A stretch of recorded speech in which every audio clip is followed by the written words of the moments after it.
If you had asked younger me what my favorite anime genre was, I'm 100% sure I would have said fighting anime, especially those in the shonen demographic. After all, back then, that's what I watched most of the time. It's not that I wasn't interested in other genres. I've always been pretty open-minded when it came to trying out new things, and I had already seen romance, comedy, and even slice-of-life anime as a teenager.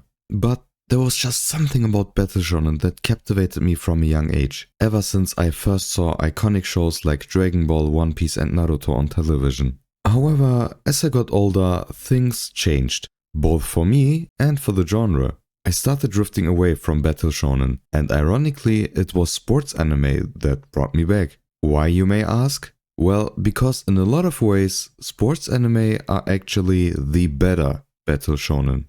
The story I'm about to share with you takes place in 2017.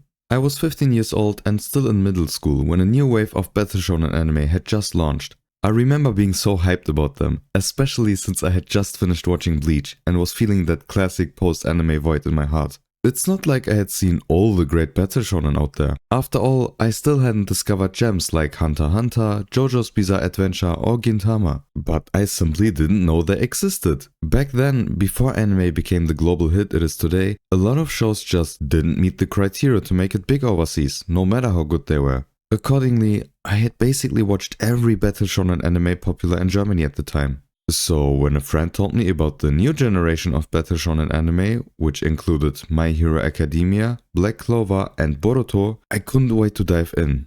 Only to be disappointed. Hey, by the way, remember when we all thought Boruto was gonna be amazing? Good old times. It's not that these shows were all bad. Well, except Boruto. Boruto is trash. These anime did brighten up my teenage years, especially My Hero Academia. But still, they felt familiar, like I'd seen them before, just in a slightly different form. Of course, at that age, I didn't fully understand how the manga industry worked like I do now, but even then I could sense a change. Or rather, I couldn't sense a change. Battle shonen didn't feel driven by principles and heart anymore. They felt driven by formulas and greed for profit instead. It was like someone took the blueprint from Dragon Ball and Yu Yu Hakusho, tweaked a few things here and there, and called it a day, giving us a new product that felt almost identical to its predecessors, only worse. And it was at that time that I started craving something different. Something that captured the essence of battle shonen without actually being one. That's when I stumbled upon sports anime and Kuroko no Basket. Kuroko no Basket or Kuroko's Basketball is a Japanese sports manga series written and illustrated by Tadatoshi Fujimaki. It was serialized in the Weekly Shonen Jump from 2008 to 2014 with its chapters compiled into 30 manga volumes. An anime adaptation by Production IG aired for 3 seasons and a movie. Kuroko no Basket follows the journey of Kuroko Tetsuya and Kagami Taiga, both members of Seirin High School's basketball team, as they attempt to become the best Japanese high school team by winning the Inter-High Championship. To reach their goal, they have to cross pathways with several powerful teams, some of which have one of the 5 players with almost superhuman abilities, whom Kuroko and Kagami make a pact to defeat. Surprisingly, my first impression of Kuroko no Basket was not that great. After watching the first 5 episodes, which basically cover the first match, I wasn't sure if I wanted to keep watching or not. But the problem wasn't the anime itself. The anime was good. The problem was me. You see, after watching so many battle shonen series, my brain had been conditioned to expect certain things from a story. I thought it was normal for the first episode of an anime to show the protagonist's parents getting brutally murdered, their village being burned to the ground, or their best friend dying in their arms. That kind of dramatic shock had become the standard for kicking off an adventure, at least in my head. Yes, it is a principle of storytelling that an inciting incident has to happen early in the story, but if you think about it, battle shonen really seem to take that to the extreme. Where most stories wait until the end of the first act or so, shonen manga hit you with it on page 1. It makes sense considering the magazine format and the young, easily distracted audience they're targeting. You just need that big moment to hook people immediately. If you had shown 15-year-old me the first 3 episodes of Vinland Saga, which consist mostly of exposition, yeah, I probably would have yawned and switched back to Dragon Ball. So when Kuroko no Basket didn't hit me with something huge right away, it felt boring. Not because it actually was, but because I wasn't used to a slower, more grounded start. Of course, the protagonist had deeper motivations for playing basketball, but those aren't revealed until much later in the series. In the beginning, it seemed like the only motivation for the protagonist to play basketball was that they simply liked the sport, which is a very realistic and relatable reason. And as realistic and relatable as that is, back then it just didn't feel like enough. I am all the more grateful 15-year-old me kept watching past episode 5, because at the time I had no idea I was about to discover one of my favorite anime of all time, one that would open the door to an entirely new world of anime and manga. After finishing all 3 seasons of Kuroko no Basket and the movie Last Game, I became obsessed with basketball. And to me, that's the true mark of a great sports anime or manga. When a show about a sport you initially didn't care about suddenly makes you want to dive in and try it yourself. So I slam dunked my piggy bank, went to the mall and bought a basketball. It just so happened that summer break was starting, and instead of staying inside playing video games like I usually did, I spent every single day outside playing basketball. Whether the sun was shining or not, alone or with friends, I played for at least 8 hours daily.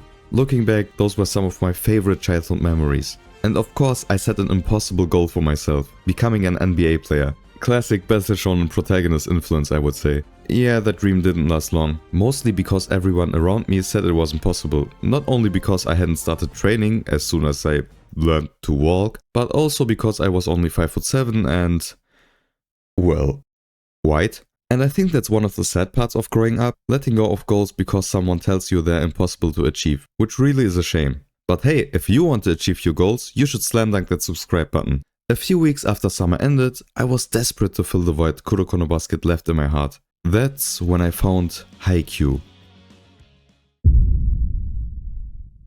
Haikyuu is a Japanese sports manga series written and illustrated by Haruichi Furudate. It was serialized in the Weekly Shonen Jump from 2012 to 2020, with its chapters collected into 45 manga volumes. An anime adaptation also produced by Production IG aired for 4 seasons plus a movie, and the final one on the horizon.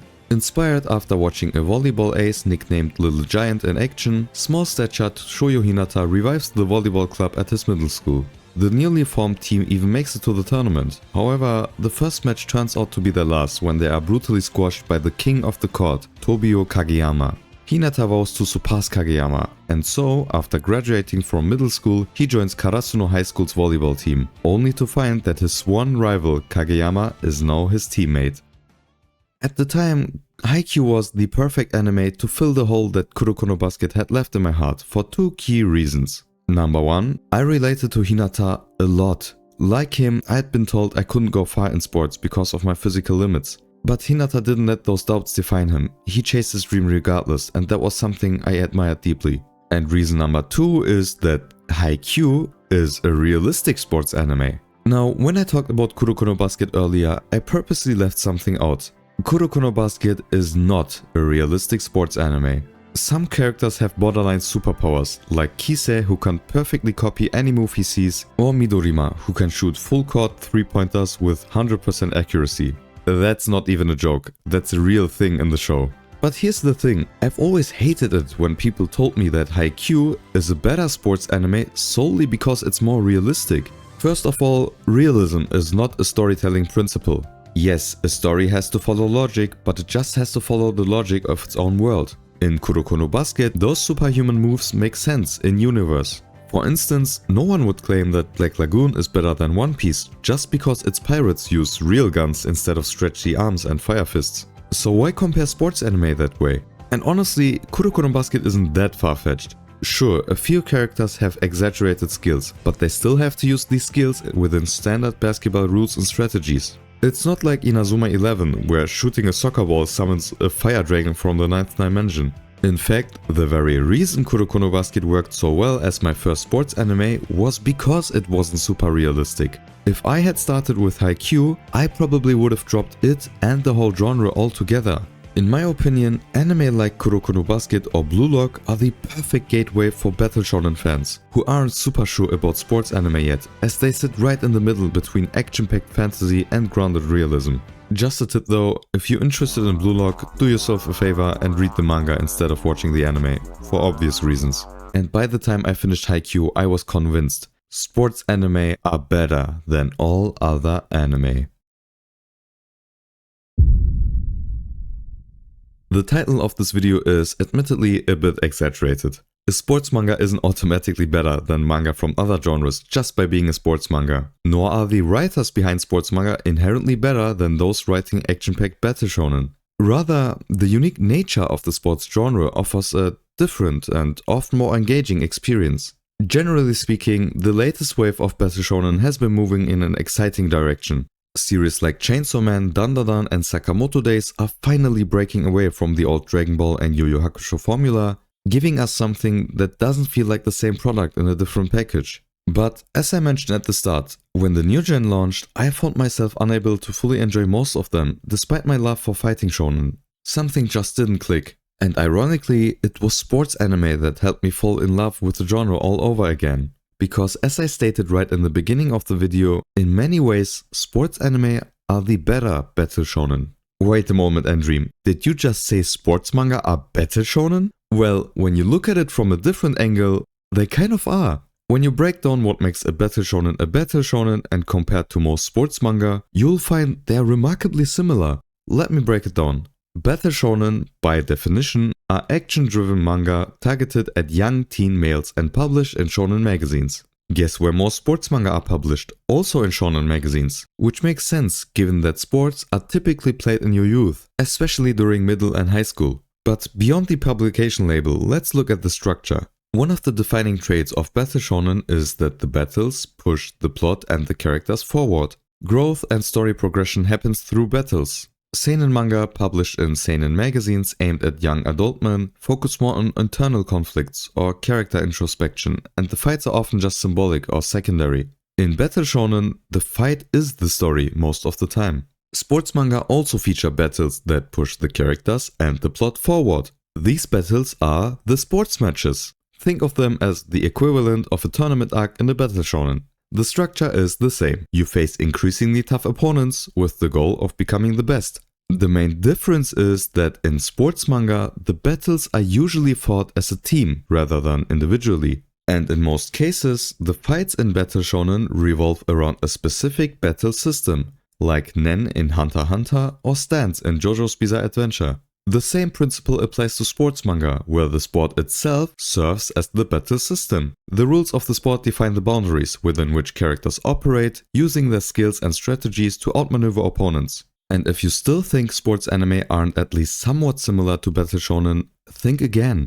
Yu-Gi-Oh! Has no physical combat at all, and it's still considered a battle shonen by most people, hence why it appears in video games like Jump Force alongside Dragon Ball, One Piece and other big battle shonen franchises. If strategic card duels make Yu-Gi-Oh! A battle shonen, then the full contact, adrenaline-pumping matches in sports anime should absolutely count as something very close. Also, no one on this planet could convince me that this is not a battle.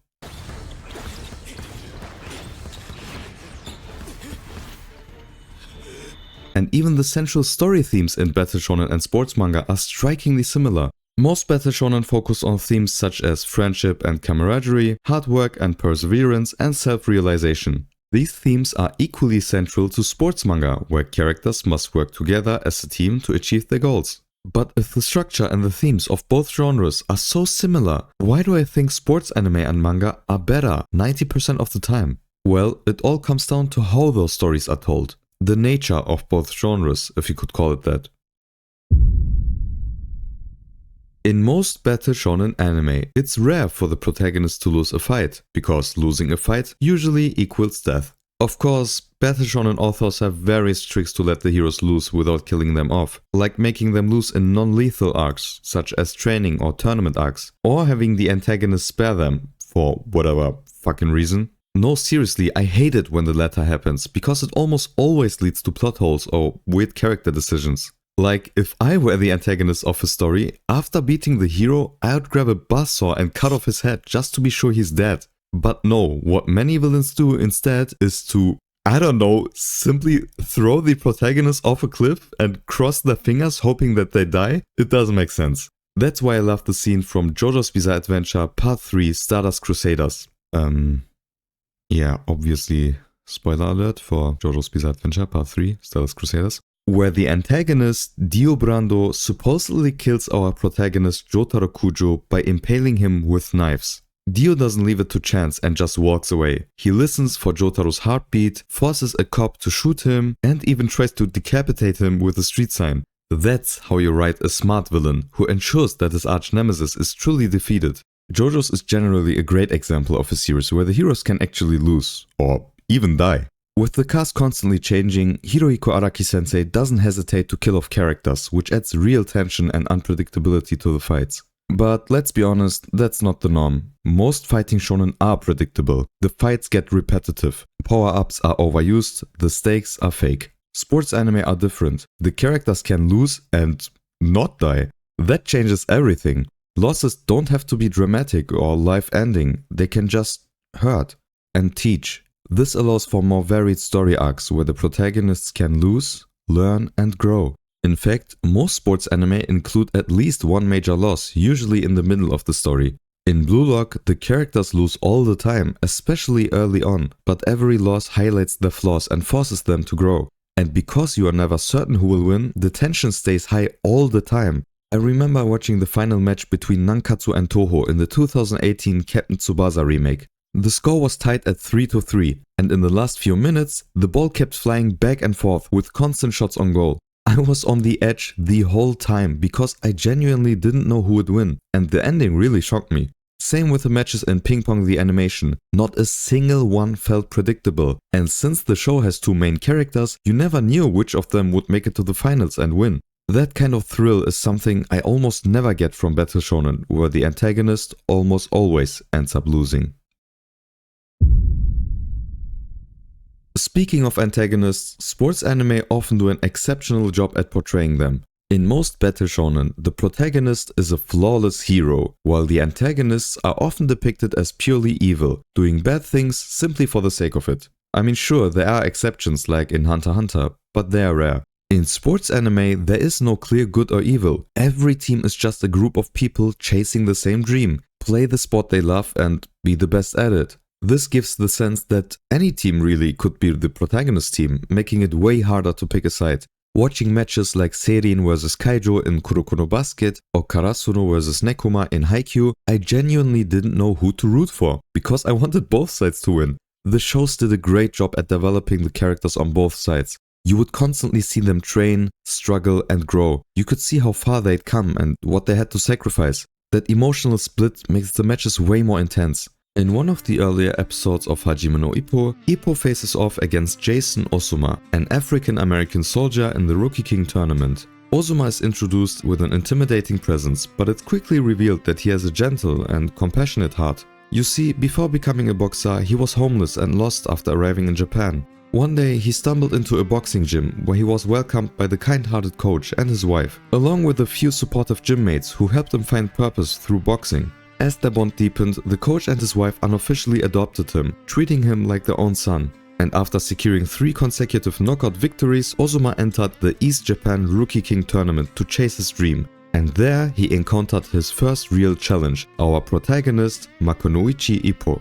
Watching their match was emotionally wrenching. Every time Ozuma landed a blow, it hurt, because Ippo had promised his rival Miyata that they'd meet in the tournament final.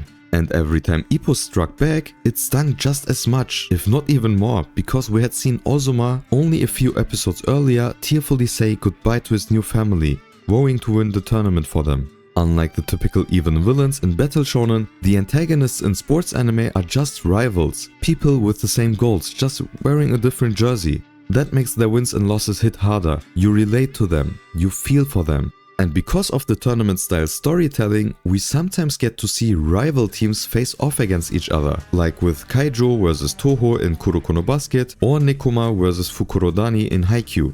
We already know both teams from their previous matches with the protagonists, so watching them clash adds a new layer of excitement. You see new sides of these characters, sides you'd never get to see if they only existed to lose to the protagonists. This rarely happens in battle shonen, which sucks to be honest, because when it does happen, it's amazing. Just look at fights like Sukuna vs Jogo in Jujutsu Kaisen or Risotto Nero vs Doppio in JoJo's Bizarre Adventure. We need more of that.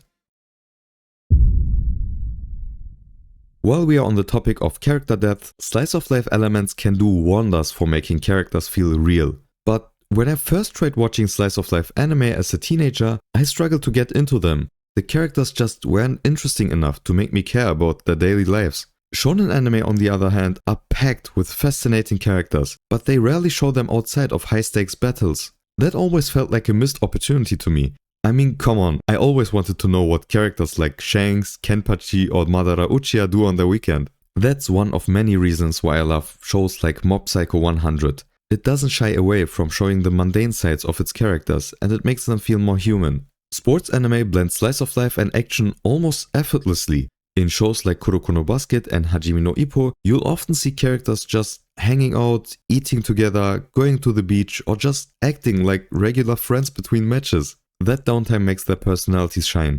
I'm currently reading Slam Dunk and I just finished volume 9, which is about a third of the series, I think. And so far, the main characters have only played one single match, spending most of their time goofing around or fighting with delinquents, which I absolutely love. And I think it's brilliant how Takehiko Inoue-sensei takes his time building the characters and their relationships first before letting them play as a team. And that pays off. When they do finally get on the court together, the teamwork actually feels earned. It feels authentic. Teamwork is another key theme worth talking about. As I mentioned earlier, teamwork is present in most battle shonen anime, but honestly, sports anime usually do a way better job at actually integrating it into the plot and the characters. What annoys me is how many battle shonen pretend to be about friendship and unity, but when the fighting starts, the team splits up, resulting in multiple one-on-one battles instead of genuine team fights. And even when they do fight together, it often feels disconnected, like everyone's doing their own thing instead of moving as a unit. Sports anime don't have that problem. Characters are forced to operate as a team, and that includes the antagonists, which makes them even more compelling. I've never understood why battle shonen villains rarely get along, even when they share the same goals, like the League of Villains in My Hero Academia or the Phantom Troop in Hunter x Hunter does. They are chaotic but coherent most of the time. Compare that to rival teams in sports anime who work together just as well as the heroes. They are just as good as friends as the protagonists are. That contrast makes the story feel more balanced. In the end, it's not the most powerful team that wins, but the one with the strongest bond and best coordination, which highlights the theme of friendship so well in my opinion. This brings me to another point. Themes like hard work and self-realization also tend to hit harder in sports anime. Take Naruto as an example. The series' central themes are about determination and hard work, represented through Naruto's journey starting out as the outcast of his village, hated and feared by almost everyone, and eventually becoming the beloved Hokage. He achieves his goals through hard work and determination. Or does he? But then comes the final arc of Naruto Shippuden, and suddenly Naruto's success is less about hard work and more about destiny. Turns out he's the son of the fourth Hokage, a genius among geniuses, and Kushina, an Uzumaki with insane chakra reserves. He's the child of prophecy said to bring peace to the world, the reincarnation of Ashura Otsutsuki, who is one of the strongest characters in the series, and he's got the Nine-Tails sealed inside of him, which is also one of the strongest creatures of the series. At that point, he's not an underdog, he's a walking cheat code. These revelations undermine his achievements, turning Naruto from an underdog into someone predestined for greatness due to his lineage and the power sealed within him. Ironically, Rock Lee is a much better representation of the story's actual themes. He has no natural talent, no bloodline powers, and no flashy jutsu. Everything he achieves is through pure effort. He's what the story should have been about. Now, to be fair, sports anime also have characters with standout talents, but they always have to work hard for it. Take Hinata from Haikyuu. He's got an insane vertical jump, sure, but it took months of grueling practice for him to actually be able to use it effectively in a game. Makonoichi Ippo from Hajime no Ippo has a well-developed body because of the hard labor he has to do when helping out at his mother's work, but that's about it. The rest of his skill comes from his hard training and big effort. His opponents are just as, if not more talented than him. And outside of the generation of miracles in Kuroko no Basket, most players feel evenly matched. No one is like 10 times stronger than everyone else. It feels as if everyone is on a similar power level, as if everyone is human. That's what makes the message of hard work feel more authentic in sports anime. Characters are constantly pushing themselves to be just slightly better than their rivals, and to get there, they train. A lot. When it comes to training arcs, yeah, you've probably guessed it by now, sports anime often do them better than battle shonen. Instead of simply showing a character swinging a sword 1,000 times or unlocking new abilities out of nowhere, sports anime tend to feature more frequent and more realistic training sequences. And I'm calling them sequences because that's exactly what they are. Sports anime rarely dedicate entire arcs to training. Instead, the characters are shown constantly training between the matches in short but meaningful moments. The training arcs in battle shonen usually follow a predictable formula. The protagonist hits a wall, usually a villain who's way too strong or even defeats him, but somehow spares his life, and then decides, okay, maybe I should train for once in my life. So they go train, come back, beat the villain, and stop training again until the next war shows up. Sports anime take a way more grounded approach. Characters don't have one big moment of growth. They train a little every day, and they have to because they know the opponents are doing the same. And you know what? That's what real progress looks like. It's not the person who grinds the gym for 8 hours a day for a week every few months who gets fitter. It's the one who goes consistently, 3 to 5 times a week, even if it's just for half an hour. Same goes for drawing, studying, or improving at literally anything. It's the constant habits that make us better humans. And these training sequences focus on honing specific skills needed for the sport. Strength, endurance, technique, and most importantly, team coordination. This detailed approach creates a more authentic portrayal of improvement and highlights the hard work involved in mastering a sport or literally anything. And it's precisely this realism that makes the characters in sports anime so damn relatable to us. As I mentioned, realism is not a storytelling principle. And while a story doesn't automatically improve by resembling our world, we tend to connect with characters whose struggles mirror our own. We watch them train, relax, win, lose, laugh, cry, and strive together to achieve their dreams. Experiences that resonate deeply with many of us. Anyone who's ever given their all and still came up short knows how frustrating that can be. These struggles are normal and I would even say an essential part of growth. And sports anime reflect that reality. Both victories and defeats feel real and impactful because the characters' journeys resonate with anyone who has pursued a goal with passion. Perhaps the most beautiful aspect of sports anime is the honest portrayal of success and failure. Rather than focusing on natural-born talents fighting mythical beings for the fate of the universe, these stories center on mostly ordinary individuals, united in a shared dream. This grounded approach challenges the notion that success is only for the exceptionally gifted, undermining that with enough hard work and determination, achieving your dreams is certainly possible.